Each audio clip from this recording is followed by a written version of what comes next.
Hello, welcome to another edition of the Orange Bloods Modcast. I'm Geoff Ketchum, joined by Anwar Richardson, Jason Suchomel, and the lovely haired Alex Dunlap, all together talking. Only one of this bunch, yeah. Yeah, no doubt. Talking about Texas against Texas Tech. Do us a favor, hit the like button, subscribe to the channel, ring the bell, do all of the things that help grow this channel. We do appreciate you watching the videos and helping us on our quest as we grow this platform. Fellas, I was thinking, last week was a big dose of reviewing Arkansas and trying to measure what a change in quarterback and what that game meant in advance of the rest of the season. And there wasn't a lot of focus necessarily on the Rice game. Now that the Rice game has occurred, it I think has dawned on everybody that nobody really cares about the Rice game. So, Jason, I'm going to come to you first, Alex second, Anwar third, with this basic question. The Texas Tech game on paper, to me, feels like a really competitive, it feels like almost a perfect game for Texas to play at this stretch of the season with TCU to follow and then Oklahoma. What about this game is the most interesting area of focus for you? Texas going against Texas Tech. Where are your eyeballs? What do you care about the most with regards to this game? Yeah, good question, Ketch. I literally just posted my matchups on orangebloods.com, and you probably haven't even seen them. I mean, I just a few minutes ago posted them, and you're right, man. I've got it on paper. Like, it's almost even on paper. Texas is playing at home. You got to factor that in, and momentum, those types of things. But this is kind of the complete opposite of the Rice game where Texas went out and forced its will. I don't expect that's going to be the case this week. Texas Tech will put up a much better fight. What I'm looking for, it's funny. You look at this Tech roster, and I was talking to people that cover Tech. I mean, it is a veteran group. Mostly a lot of transfers have come in for Texas Tech. On both sides of the ball. I mean, it's an experienced group. They haven't played together a lot, of course, but it's a lot of super seniors, a lot of transfers from some pretty good programs. And to me, it's going to come back down to the trenches. Texas Tech's defensive line is really good against the run, not so much against the pass, but they're really good against the run. How is Texas going to be able to run the ball? Texas's offensive line, yeah, they rushed for 1 billion yards last week against Rice, but their offensive line has been, let's say, up and down at best.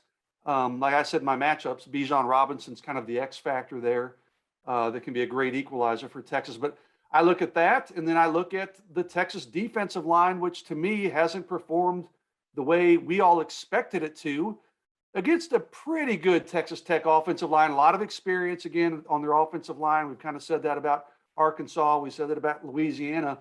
I don't think it's as dominant as an offensive line or as good of an offensive line as either of those two programs, but it's an experienced offensive line that's played pretty well. They got a new transfer quarterback who's leading the Big 12 in passing. There's a lot to watch in this game. To me, it's going to come down to the trenches, and I want to see Casey Thompson. Listen, I get it. We all say this, what he did against Rice. Oh, it was Rice. Well, hey, man, he did what good quarterbacks should do against Rice. Texas did what good teams should do against Rice. If Casey would have come out of that game, playing average to slightly above average, you'd say, uh-oh, that's a bit of a red flag. But, I mean, the way he went up and lit up Rice, minus one interception that wasn't even fully his fault, I don't think things could have gone much better for Casey Thompson in his first start. I want to see him do it again against a veteran Texas Tech secondary and the Texas Tech defense. It's pretty good. So to me, it's going to come down to the trenches on both sides of the ball. And can Casey back it up in his second start against better competition? Mr. Dunlap, what do you think? Well, obviously, I would have talked about the trenches, but I think Jason laid it out pretty well, And the thing about Casey Thompson, too, coming out and doing what was expected of him to do, right? I mean, in the Rice game, at least he did what was expected. At least he lived up to expectations. And we haven't, as far as the offensive line has gone this year, we haven't seen that until this week. I mean, it's good for guys to live up to expectations, right? So I don't think we should be, discrediting these guys just because it was a weak opponent. We should just take it in context and kind of move on. I think but clearly, yeah, my eyes are going to be on Casey Thompson. Can he keep it up? It feels like every time. Was it you that wrote about it or Anwar? I forget. Anwar, maybe you even talked about it on the Modcast last week, like where you just listed every possession that Casey Thompson has had at Texas, and it was like touchdown, touchdown, touchdown, like field goal, punt, touchdown, touchdown, touchdown, like interception, touchdown, touchdown. It's been it's like he's been good. I remember when they called Chris Carter. They said all he does is catch touchdowns. Yeah, something. He's like the Chris Carter of college football right now. Like all he does is take the team down and score points. I want to see that, and also, on the back end of the defense, I want to see them hold up, because you worry about what Coach Sark said about the RPO game that Tech has going right now, and how that really opens things up to take some deep shots throughout the course of the game. I want to make sure that, that we see the back end of the defense stay steady. Anwar, you've had a chance to listen to Alex and Jason go through their areas of focus going into Saturday. Is that jive right in there with where you are, or do you have something completely different? Well, the first thing, just kind of Jason said something, then I wanted to know, he referred to Casey Thompson as a good quarterback. Does that settle the bet between him and Alex? Because he said, am I buying lunch already? About right. That's what a good quarterback's supposed to do, right? Well, so does that settle it? Is it over? Not after one game, but he took a pretty good step forward on against Rice. But yeah, I don't know that bet just yet. And for the record, listen, even Sark said on Monday, hey, you didn't know what Casey has until he goes out on the field. So my whole point of that bet was that you can't make that declaration after 20 minutes of practice. Hey, if Alex is right, more power to him. But I'm not ready to go there. I need more than just one game before I'm conceding that. Fair enough. The trenches, but not necessary for the defensive side. Just from the offensive line side. I don't know if Alex, if you put out your grades yet for the offensive line performance against Rice. I know it's used around this time, but I still want to see. We saw glimpses of struggle versus Louisiana. Clearly, we saw the struggle against Arkansas. Rice was pretty solid at times, so I still want to see, now that they face a Power 5 defense, what this offensive line does for Texas and how they hold up. So for me, that's going to be my area of focus. I think they're good at run blocking, but that pass blocking is going to be the thing I want to know most about. It's funny because all of our heads seem to be on the offensive side of the ball. And I actually think that this is an interesting little challenge for the Texas defense, mainly because Texas Tech can do both things. So, they're going to put Texas in a position where they have to be able to defend the run and the pass. And so I think all areas of the defense will be challenged in ways that maybe we haven't seen even so far this season. Even if they're not a great offense, they're capable. On the offensive side of the ball, I have this Alex, I'm curious to get your impression of this because I've talked to Anwar about it. I came weirdly out of a 58-0 game, slightly concerned about the Texas offense and its ability to make the field bigger, that I'm a little worried that they're going to be playing offense in a phone booth, that while I love the screens and the little shovel passes and the things that they did to really create some easy plays in the passing game, they have to challenge themselves to get a little bit more vertical and a little bit outside of a small box on the offensive side of the ball. Do you think I'm crazy in coming away from that game wondering about Texas's ability to make the field bigger and spread it out for its playmakers? Or is that something that your eyeballs in rewatching the film told you, yeah, that's something to keep an eye on? Well, Ketch, I think that maybe it's reasonable for you to think that just based on what your eyeballs told you, because if you just look at the breakdown of personnel that Texas used versus Rice, I mean, they were in a smaller area of the field. I mean, they played 12 personnel, which is one running back and two tight ends. They played with two tight end sets for 44% of the time, which was higher than they played in any other game all season. I mean, last week versus Arkansas, they only ran it 21% of the time. So not a lot of 11 personnel, which gets your,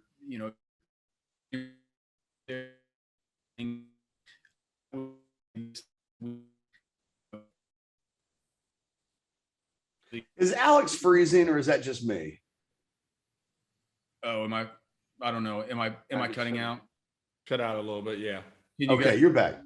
I'm sorry. Yeah, I don't know what's going on, but yeah, it's just I figure if there's more 11 personnel this week, it won't look as kind of boxed in and as closed like that. Anwar, I wanted to ask you, and I kind of go around the room on this. If we take Thompson and Bijan Robinson out of the equation and just assume that almost every week those two guys are going to be among the top two answers of who the most important players in this game are for the Longhorns, give me one on both sides of the ball for you going into Texas Tech that if we eliminate the absolute obvious quarterback and star running back, who carries a certain amount of pressure on them to perform at a really high level this week? Both sides of the ball. Well, for the offensive side, I'll start with Jordan Whittington. I think, while we, praise Xavier Worthy and what he's supposed to do and he's doing as a freshman, still think there's an expectation what Jordan Whittington should be doing as a person who's been on campus for a few years. And, it's been a little up and down, I would say, with him, but he's the guy that at the end of the day should be the person I think that's getting the bulk of receptions, should be the guy that we're looking at for 1,000 yards and all those type of things. So I think that the pressure is a little bit more on Jordan going forward. From a defensive standpoint, I'll put a little bit on Luke Brockermeyer. I think that he was a guy that Arkansas targeted, in their game plan, running to his side and trying to attack him. And I think there's going to be a little bit on Luke in order to make sure that people don't look at him and as a weakness or anything like that. So for me, and I like Luke and I like his playing ability, but he'd be a guy that knowing that Arkansas was going after him a little bit, he's a guy that I'm sure Tech has looked at that film and say, all right, that's the direction we need to go as well. Mr. Suchomel, same question. My answer to that is, damn it, Anwar. Those were the two guys I was going to go with. Literally, gotta go first sometimes. Both sides of the ball. I do think there's truth in what Anwar said. If he's taking Jordan Whittington, I'll probably go Xavier Worthy.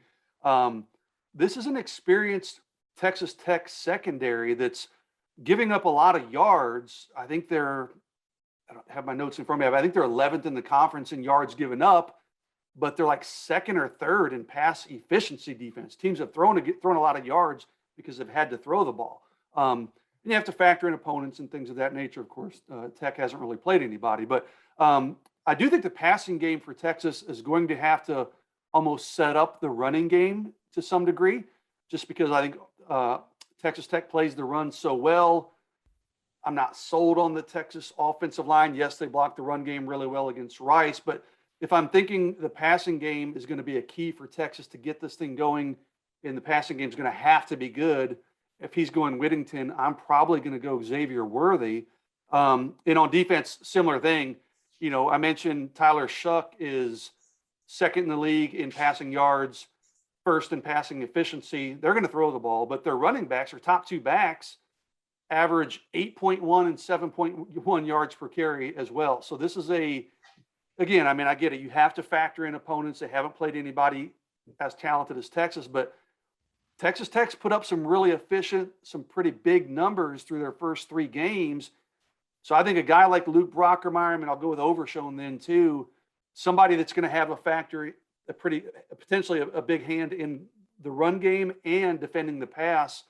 I think it's a pretty versatile offense for Texas Tech that will keep Texas honest. So I look at that linebacker spot, maybe the safeties as much as the corners.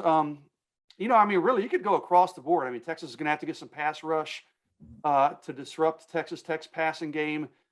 Tech has really good receivers, even on the outside. So you could say the cornerbacks. But I do think I'll go with Overshown if Anwar is going with Luke Brockermeyer, because I think both those guys are going to be heavily involved in both phases of the defense. Jason, I'm curious if we acknowledge that the Rice game is an incredibly small sample size for which we should draw any large conclusions from. But get that out of the way.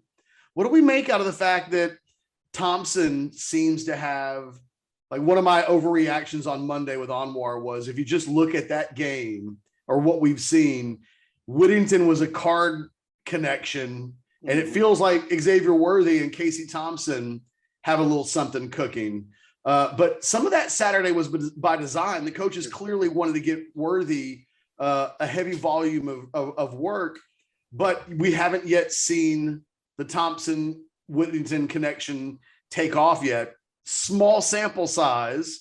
Do you think there's a favorite for Thompson, or is that something that starting this week we'll really start to see whether or not something like that materializes? Yeah, I don't worry about that at all if I'm Jordan Whittington. As you said, I think that was purely by design. It didn't hurt that Brennan Thompson, who's kind of a Xavier Worthy-ish type player, was in the stands on his official visit. There are no accidents in life. No, exactly. And that was, in talking to people close to Brennan Thompson, that was one of the big selling points is, wow, look what they did with Xavier Worthy. And hey, you could come in and do exactly those types of things. We need more of that. So I think it was 85%, dare I say, 85% by design. Careful. 84.9% by design. And I mean, some of that is obviously going to be what the defense gives you. I think Jordan Whittington will get his fair share of touches. He's too good of a player, too instrumental of a player in this offense that he's going to be ignored. And I don't think Hudson Card or Casey Thompson are going to really have favorites. I mean, I think this offense is kind of predicated on Texas is going to force their will more so than what we saw under Tom Herman. It was, hey, we're going to take what you give us. Sark's mentality is, no, we're going to force our will and we're going to do what we want to do and what we think works best. If they think looking at the matchups this week that they have advantages with Jordan Whittington in the middle of the field or working out of the slot, I expect they'll feed him the ball as much or more than anybody on the team. Now, will that happen? Is that what they've seen in their matchups? I don't know. I'm not in the meetings with the coaches, but yeah, I don't think it's a matter of favorites, Catch. I mean, this week will give us a better indication. I think that was more by design than anything last week. Onward, if this past week against Rice, there was a lot of focus on getting Xavier Worthy the ball for multitude of reasons, the least of which might not have been Brennan Thompson being in the stands. Do you do the opposite this week? Is it, hey, we didn't get something cooking with Jordan Whittington and he's so important to our offense. And now it's been a couple of weeks. I guess Whittington's 3-game narrative right now is star, disappointment, and then kind of nothing. Like, I don't want to say no show. That might not be completely fair, but one catch, I think, for whatever it was, he wasn't a major factor in the offense. Do you try to force that a little bit this week when we talk about Sark's script? There's got to be something for I would imagine Jordan Whittington inside of that early, let's say 15-play script.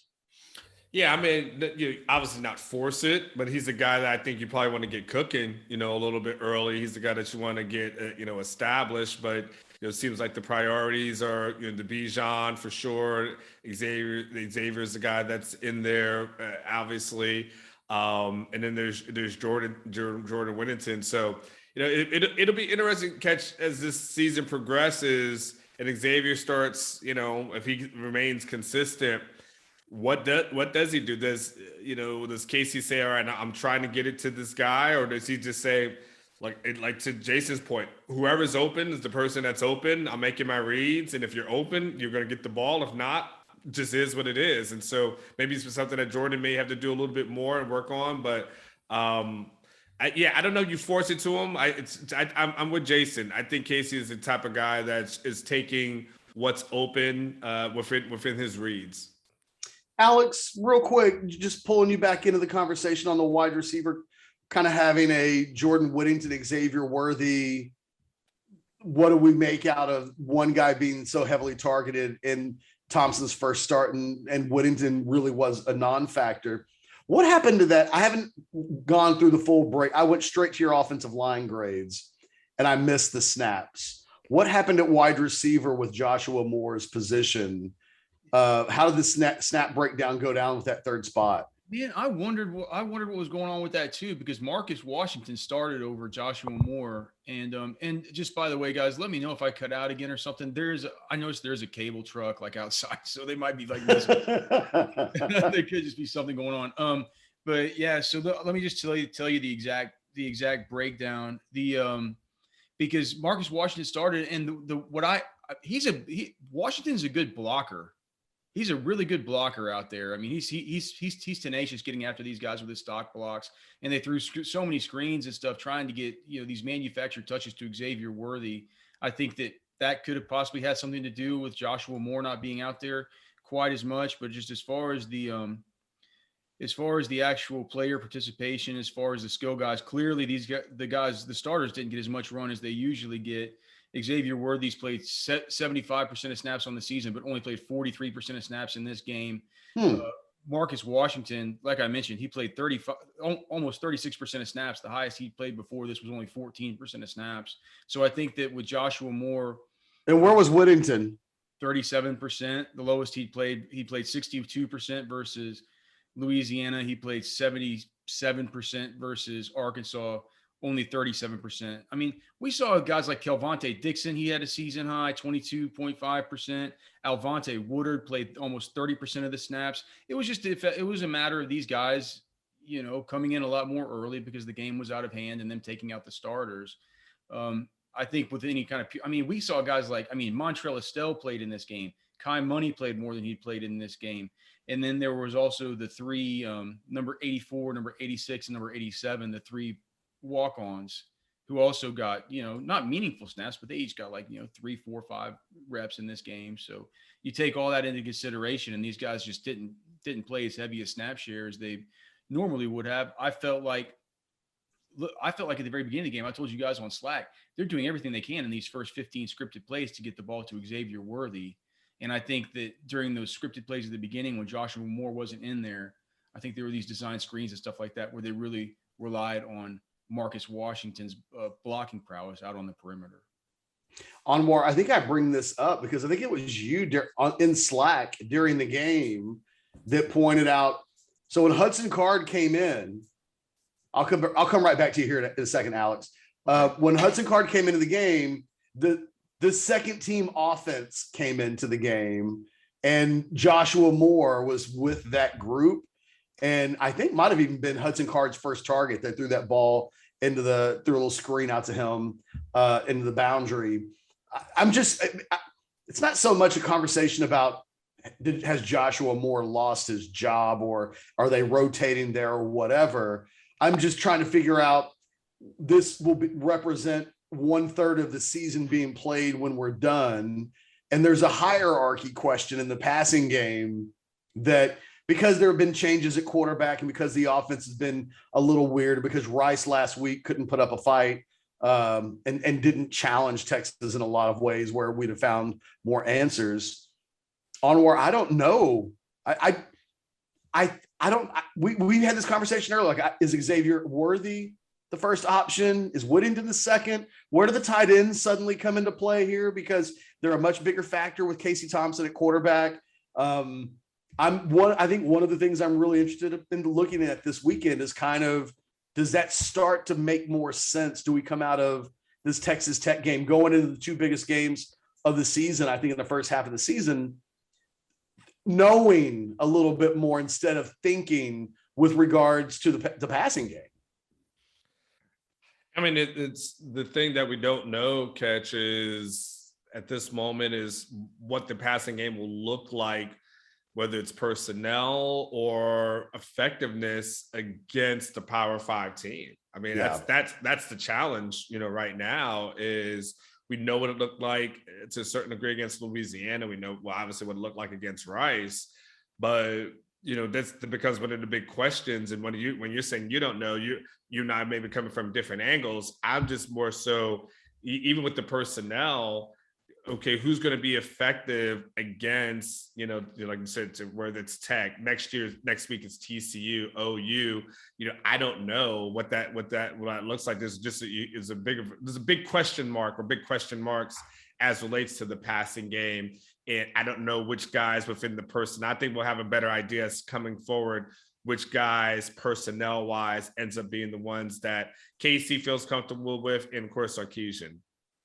Yeah, I guess, some of this is Jason on Saturday, 3rd and 14. Alex, I'm sorry. You were about to chime in with something. I was just going to say one thing. The other thing too about Jordan Whittington. I mean, the reason why we didn't clearly, whenever they go to 12 personnel and have 2 tight ends on the field, the slot wide receiver comes off. And so with so much 12 personnel last week, that could have had something to do with Whittington as well. So that's all. It's interesting because Worthy started out as an inside guy, and then they moved him outside. He doesn't play that at all anymore. It's what he did all during fall camp and everything. But well, I know it's interesting though that Whittington, when they go 12, is a guy they take off the field.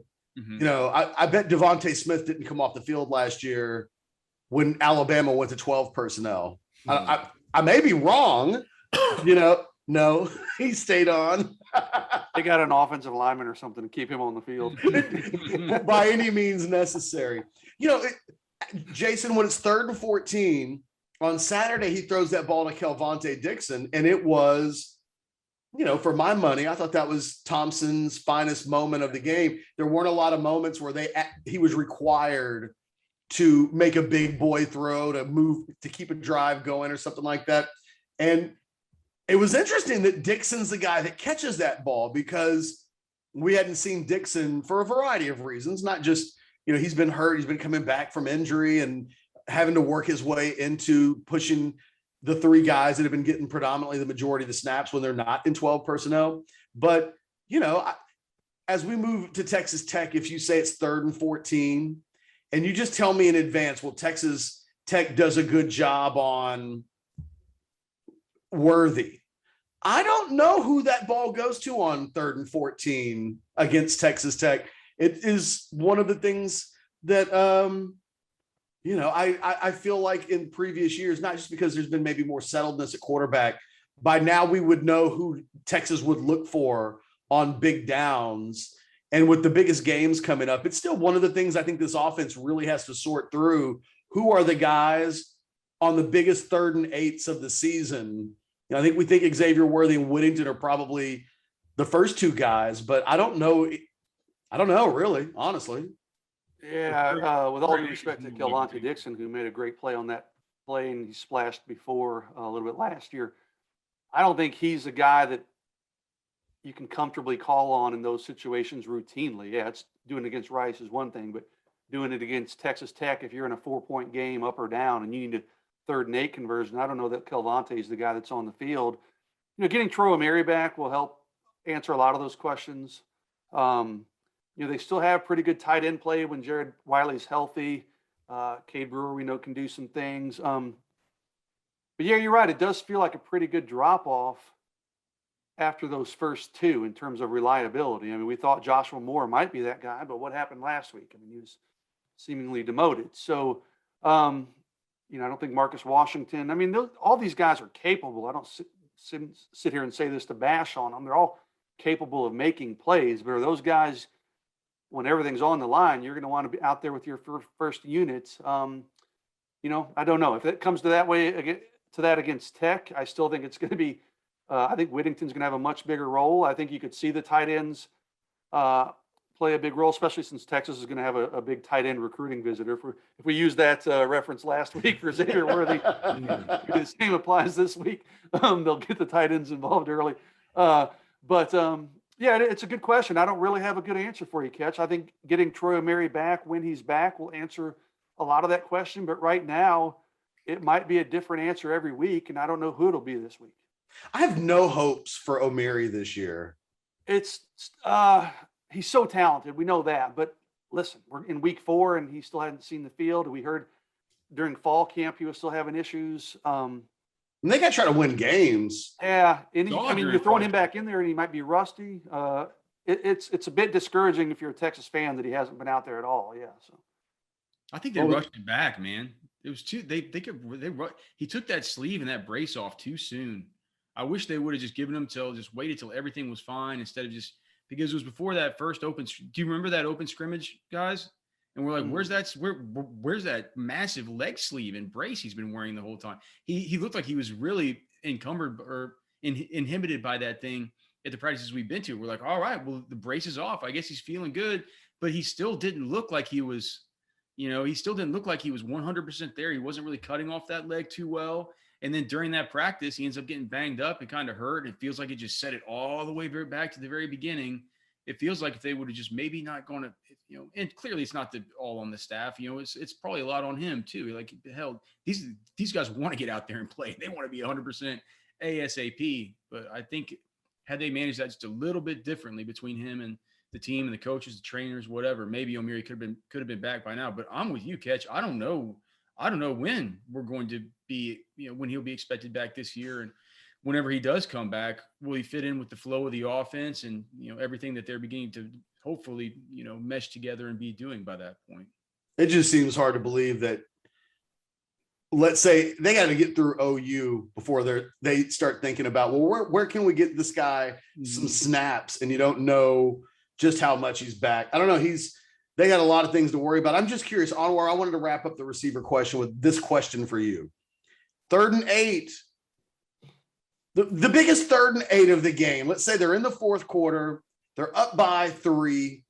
They're trying to just hold possession of the ball and run clock. On 3rd and 8, he's looking for Worthy, right? Or is he going for Whittington? I think Worthy. I think Worthy at this point. I think that's amazing. Yeah, I think Worthy is the guy that is clearly, getting the separation, catching the ball. And so if I had to guess, I would think it's probably Xavier. Alex, your thoughts on Worthy real quick in terms of, Anwar and I we did an entire video on Xavier Worthy earlier in the week. And, I mentioned that historically we can count on a couple of fingers of true freshmen that have come in and started and produced and been counted on. I mean, in terms of being counted on, I think you got to go all the way back to Mike Adams and Roy Williams, where you're like 2 true freshmen. Hey, go be the number 1 options in the passing game, or we don't have them.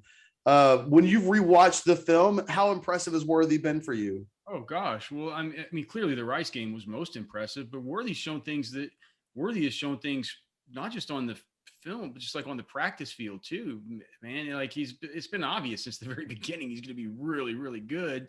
And I kind of thought, honestly, coming into the season with O'Meara being hurt, I kind of thought that maybe he would have.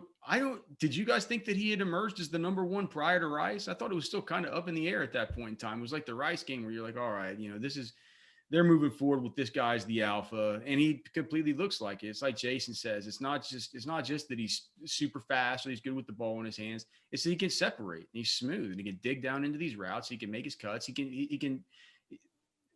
He also, the thing about him, he's so slim, but he's got really, really long arms that he can reach out and create, even when he can't create separation with his cuts and with how fast he is out of those cuts, he can create it just by the length of his arms and by his body. Like, he's got a million different ways that he can beat you. And, that's why I feel like, yeah, I'm not sure that, 3rd and 8, I think Whittington is just as good a target in that kind of situation. I feel like he's got super sure hands. He's a hell of an athlete himself, but yeah, I think like 3rd and 14, something like that. Yeah, you're going downfield. I think it's gotta be Xavier Worthy at this point. He has too many ways that he can beat you.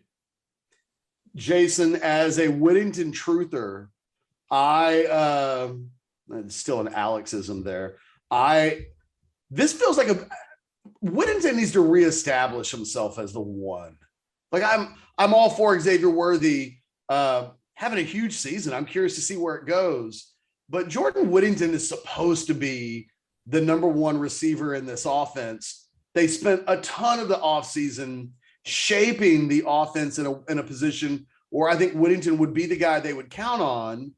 He's got to get back out there and shake that Arkansas game off, and whatever Rice was is Rice. But I think it's a big deal that he gets, 8 targets this weekend, and he makes some use out of those targets. I mean, I don't know how to even handicap the passing game and what the numbers spread out should look like. But Whittington, for me, was a guy that should be getting that kind of volume each week. And he got it in week 1 and did a lot with it. didn't take advantage of some opportunities in week 2. And it just last week, I kept waiting for some confidence to be re-injected into the Jordan Whittington thing. It has to happen this week, where I think Texas struggles. If you tell me right now that Texas is relying on just Xavier Worthy in the passing game and Whittington can't get cooking, and then it's just Bijan and Xavier doing all the heavy lifting, like that feels problematic. Yeah, I don't. You and I feel differently. I'm just not worried about it, man. I mean, I think Whittington, if he's healthy, I think Whittington's a gamer. He's going to be there when you need him. Arkansas, he would tell you should have caught the one pass, the other one Hudson Card missed him on. That game looks a lot different if he catches either one, or either one of those are completed, or certainly both of them. Jason, out of curiosity, which one did he say Hudson missed him on? The one in the end zone or the other one? The one on the sideline. Do you know which one was which? Who did? I don't think Whittington didn't say it. He missed him. He overshot him in the end zone, right? Okay. Well, I mean, he got a hand on it in the end zone. Yeah, but it's a catchable ball, but it's a tough catch. He's wide open. I mean, you could have made it a lot easier on him. The other one was clearly a drop, but and then he had another drop along the sidelines. There were 3 that he got his hands on that he didn't catch. Does that shake Whittington's confidence? Knowing what I know of Jordan Whittington, just having covered him as a recruit and just following him at Texas, I don't think so. I don't think Whittington's ever lacked for confidence or is ever going to lack for confidence. This is a guy going back to high school, steps up when he's needed on the biggest of stages. He plays his best game. So he didn't play his best game against Arkansas. I think last week was a lot of it by design. And like Alex said, a lot of those guys didn't even get many reps last week because of the way that game unfolded and the way it was such a blowout early. So, if that game was remotely close last week and Texas took a 10-point lead into halftime, who's to say Whittington doesn't get his 8 or 9 targets last week? I still think he's going to be a focal point, maybe the focal point of this offense. I'm not even ready to anoint Xavier Worthy as a number 1 receiver, quite frankly. I'm that far away from throwing in the towel on Jordan Whittington. And I know nobody here is throwing in the towel on him, but I'm just not as worried about it. Yeah, you'd love to see him get some confidence back, have a big game this week to kind of lead up to the TCU and obviously Oklahoma. They're going to need him certainly in those games and probably this week, which is why I do think you'll see his target share increase this week. And I think he'll respond just fine. I'm just not too worried about it. Anwar, I'm going to give you final word on this if you want it, or I'm going to give you the first word on the thing we segue into.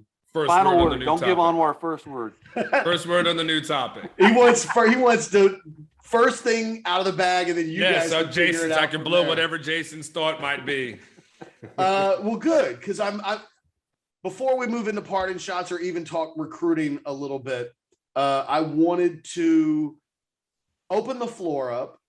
Everybody gets an opportunity. Open mic now.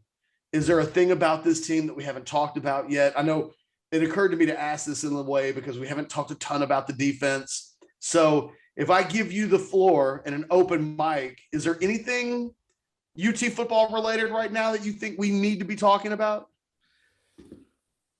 Well, I mean, I still think this is every game is a big game for Sarkisian, but we talked about the next few games being kind of big, and I think the Arkansas loss was such a momentum loss and kind of a punch in the chest for the fan base and so potentially for the team and everything. I think that coming back against a Power 5 program, I mean, I think that Sark has got to be able to do things to make sure that, he still has, and it's hard to lose a fan base in like a couple of games, right? So I'm not saying he's lost by any stretch of the imagination. But, you have a fan base that still is looking at it saying, okay, Louisiana happened, but Arkansas happened. Can't ignore that. Rice is what it is.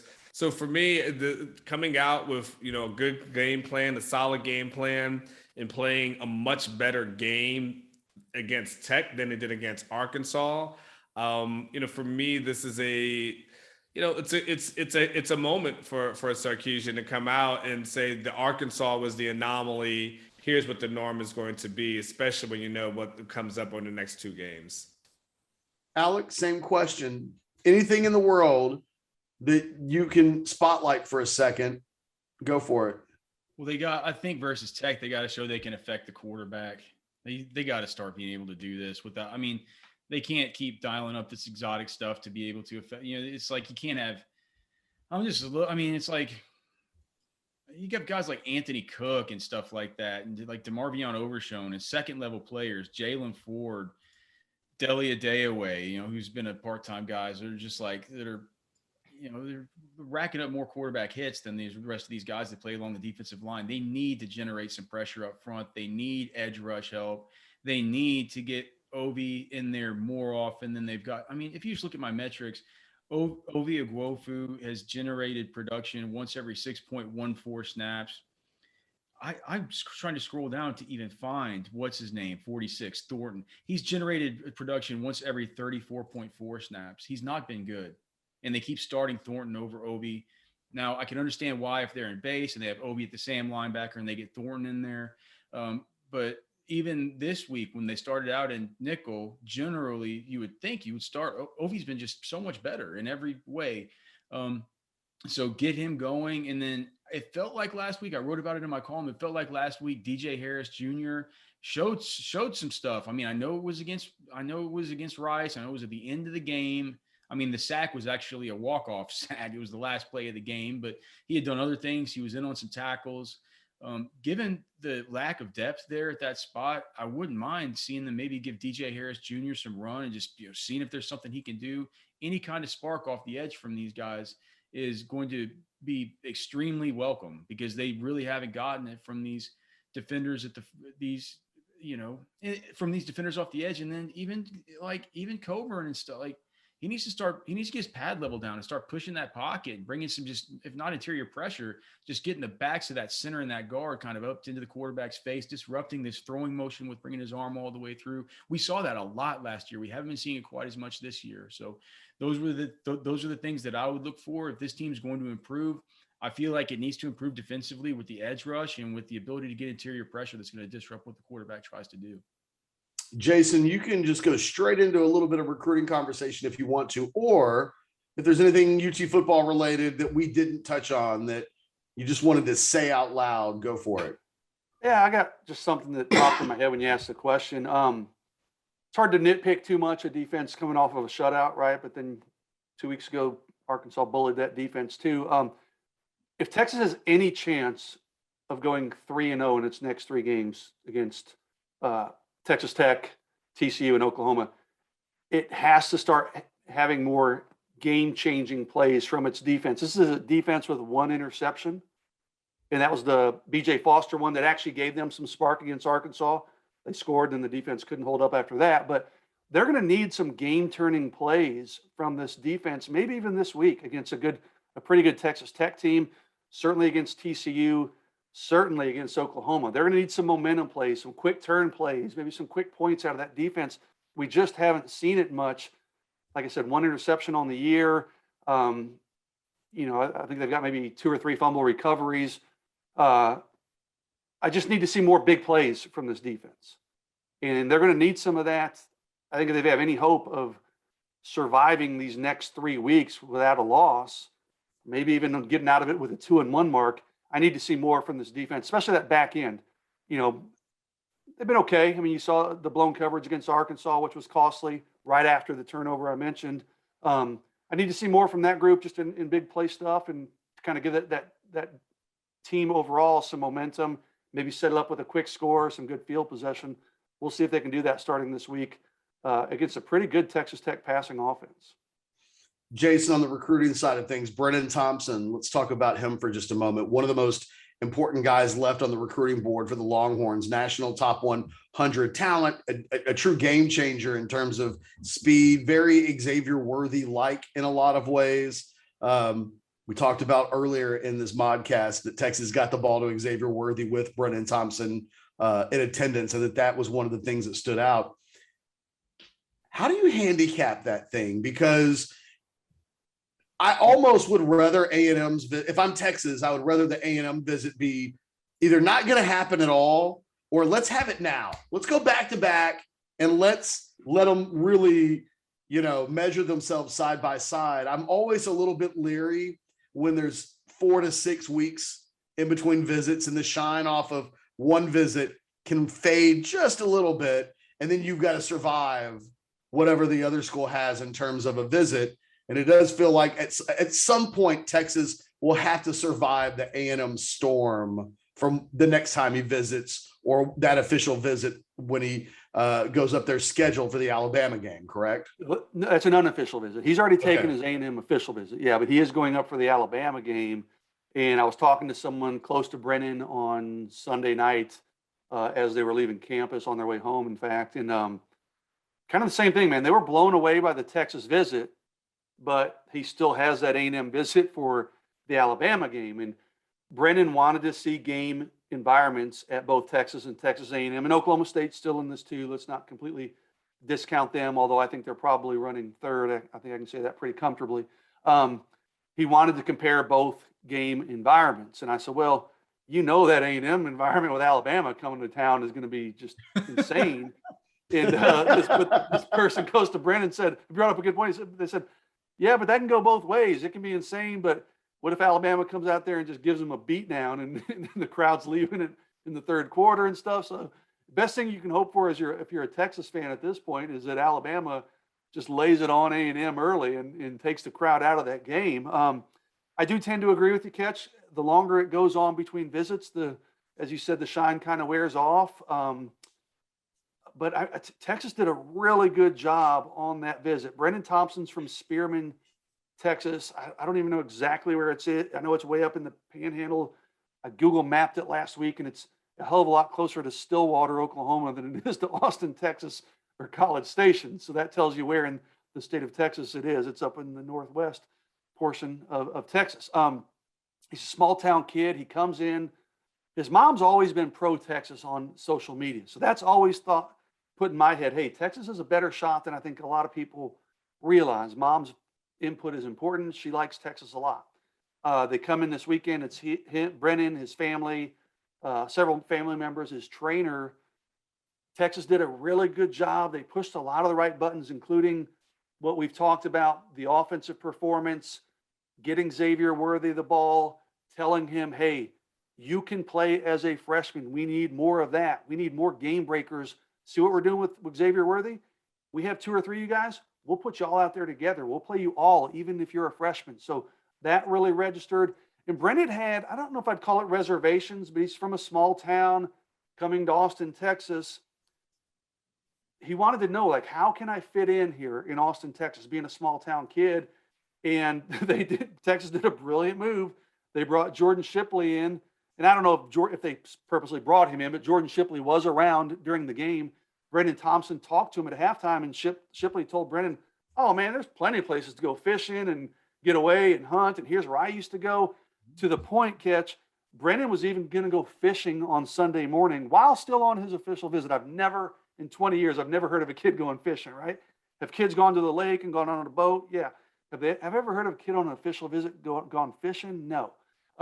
It ended up not working out. He didn't go fishing, but that was a big selling point for Texas. They tried to show Brennan, hey, there are plenty of places in and around Austin that you can be a small town kid and you can do, these outside things that you like to do. So I think Texas did a really good job, man. If I'm handicapping it, I'm riding the fence. I think it's 50-50. The people I talked to just said, hey, I think Texas has reason to be confident. Texas hit all the right numbers with this thing, but nobody has a clue that I've talked to where he's going to decide. I truly don't think Brennan's mind is made up. I think that Texas A&M visit, I think it's October 9th. Is that when they play Alabama, I believe? So it's a few weeks away. So, he's going to go to that A&M Alabama game. What I was told, he'll probably take maybe about 2 weeks. And that's, of course, flexible, these timelines. But he'd like to have a decision made a couple weeks after that A&M visit. If you're a Texas fan, you got to be a little leery of A&M getting the last shot to make an impression. But the UT staff did a really good job last week. Be a fun one to follow because, honestly, I don't know which way it's going to fall at this point. Jason, I'm trying to remember the name. This is like a dozen years ago, Shipley and McCoy were still on campus, but I remember there was a big recruiting visit weekend and they had a couple of kids that Shipley and McCoy took bowling and then like went to church with them the next day. Oh yeah. Whereas like all the other kids went down to 6th Street and did the thing. Do you remember who the bowling kids were? I don't, but I was thinking, hey, at least now you can take them bowling up at, is it Bass Pro Shop, so that you can get your country fix and your bowling fix all in one. But no, I don't. I had remember no that idea. one. No, I don't remember. You have a better recollection of all those historical things than I do. I just remember once Colt McCoy. It's not the first time they brought Jordan Shipley in to do the low profile, country boy, not in the big city kind of official visit. Lots of tackle box in his hand as he exactly walks in the locker room. Lots of milk being drunk on that official visit. They should have let Alex. We should have had Alex put together like a list of fishing spots because I can see his brain. Oh, I'm not giving this kid my fishing spot. But maybe they just should show him NFL cities and say, hey, if you do aspire to play in the league one day, it's not going to all be country towns. I mean, there's going to be some major cities that you might have to live in, and Austin might be a good way for you to get used to that. Hey, you get a little bit of both. That's right, Anwar. It's a nice transition. Hey, one thing I didn't mention, Ketch, is Brennan Thompson did meet with the track and field staff as well. He fully intends on running both or doing both doing both sports in college. He's a legitimate track and field sprinter. So Texas assured him, hey, we are more than comfortable with you doing that. We encourage that. He met with the track and field staff as well. And A&M is going to do the same thing. But what do you think the number one thing A&M has going for it with Brennan Thompson? Recent success. I mean, A&M, Texas fans don't want to hear it, but A&M's riding pretty high right now. They're undefeated right now. They finished whatever it was, top 5 last year. They've recruited well. They've sold him on some of their schemes too, similar to what Texas did with Xavier Worthy. I think it's the small town feel of College Station obviously has an impact, but I think it's more than anything. I think it's their recent success on the field and recruiting success. A lot of guys kind of see that and buy in and say, hey, I want to be a part of that. Texas is selling a little bit more of, hey, we need some blind faith in you. If you come to Texas, you just have to trust us that we're going to be a top 5 program in the next year or two. Whereas A&M can say, hey, we were there last year. We might even be there this year. Anwar, I've let you go first on a lot of things today. We're going to go into parting shots. And again, I'm going to throw it to you. Well, just for a parting shot, one, not mad at an 11 o'clock game as we talked about, Catch. When you got to do a post game show and it's Rice, and we're getting to the witching hours, you're just like, man, well, what are we doing right now? So I'm okay with this 11 o'clock kickoff. I know it's so funny. Texas fans hate these 11 o'clock kickoffs, and the Big 12 announces that the Big 12 championship game is going to be played at 11 o'clock. So it just is something that you just cannot get away with in the Big 12 and in this conference. So want to see, just what this team does against Tech this weekend. So looking forward to the next 3-game stretch, of here, with here going on the road to Fort Worth, and of course the OU thing. So just looking forward to this upcoming weekend and hopefully having a little bit more clarity on what this Texas team looks like. That's kind of my parting shot. You're not missing a trip to Lubbock this year, are you? No, but it looks like we probably have that next year. So I'll probably have one more. And then, I'll just do, put together like a slideshow and play the times to remember, because it will not last forever, like your high school graduation song. So, yeah, maybe one more Lubbock trick. One more Lubbock. I'm picturing like the Green Day "Time of Your Life" montage. Yes, me out there, and I won't even get into it. Yeah, I was wondering if you were going to allow Alex. I'm gonna let it go. I'm not gonna do it. I'm not gonna blow it up. For those who are new to the YouTube channel, they be like, "What the?" Now I'm just gonna let it go. Another day off season. I'll tell the Lubbock story again. Yeah, that Alex has worked with you I can see, even in the little screen, it was like little devil horns were popping out of his head as he asked that. Like, I'm going to let it go right now. He was so thrilled with himself. Alex, I will throw it to you now. And it feels like it's been a while since we've had a good Dunlap rant. Are you just happy these days? Yeah, man. Yeah, dude. I'm happy. I got a I've been doing a bunch of sauna stuff. Like I got a deal on a sauna that I've been sitting in. I think it's been helping with my moods. I've been sweating out the What do you mean you got a deal on a sauna? I got a deal on an infrared sauna. So I bought it. And so you have you don't export your steaming and sauna time anymore. You just do it in the house. Yeah, well, no, I mean, I'll still go steam when I'm up at the gym, but it's like I don't depend on it to like. I think the sauna, it's that infrared sauna. You sit in there, it doesn't get quite as hot, but it gets like it's just a different kind of sweat. You know that what's coming off of you is actual sweat and not just steam. You know, it's so like it feels just like so much extra perspiration, man. I think it's been, like I said, man, it's been sweating all the anger out of me. So, dude, I'll tell you what, I'm actually thrilled about the weather. I can't believe this weather today. Have you guys gone outside yet, or have you guys just been holed up in the house on like? We all got kids, Alex. Yeah, man, it is. This is the weather where like I even looked today and it's like even the deer are all moving around again. Like it feels like they're going into rut. Like we're getting into, it's about to be whitetail season. This is just football season. This is just the time of year. And it's the time of year also, Ketch. And I want to dedicate my parting shot to you and just ask you what the hell happened. I just realized I looked at your fantasy football score from last week versus Mike Band. I've never seen. I think you lost by like 0.09 points or something like 0.12 points whenever I looked at it. Have you not? Are you unfamiliar with the bad beat that occurred? The band texted me and said, it just texted me that night and said, what a suck out.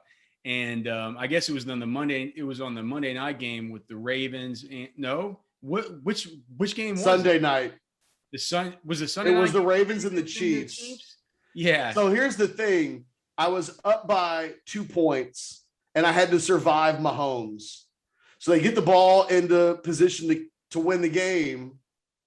And then Edwards-Helaire fumbled the ball. And it wasn't the lost fumble that cost me the game. It was the yard he lost or the 2 yards he lost plus the fumble knocked me back. And that's how I lost by 0.09. So you had Helaire going. Yes. And you had successfully faded Mahomes. You would have successfully faded Mahomes. Yes. By the hair of my chin. And then Edwards-Helaire fumbles and loses it. And that was exactly if he had lost one less yard, I would have won. It was literally by like 0.09 or something. So it was frustrating. I'm sorry, brother. Because my season's over now. Shot is dumping on you, Ketch. It's hilarious. No. Hey, don't say that because this is a 17-week season now. This is a 17. We're going to play 17 games. So this isn't starting like 0-2 in the old days. 0-2, 1-2. I'm in must-win territory already. Whereas I could have just been cool, Anwar. Look, Anwar's had a couple of bad ones too. Like he rated week 1, he just keeps getting hit by guys with monster performances. It's not that he's catching a bad beat. It's that he's running in. Did you get Aaron Jones this week, Anwar?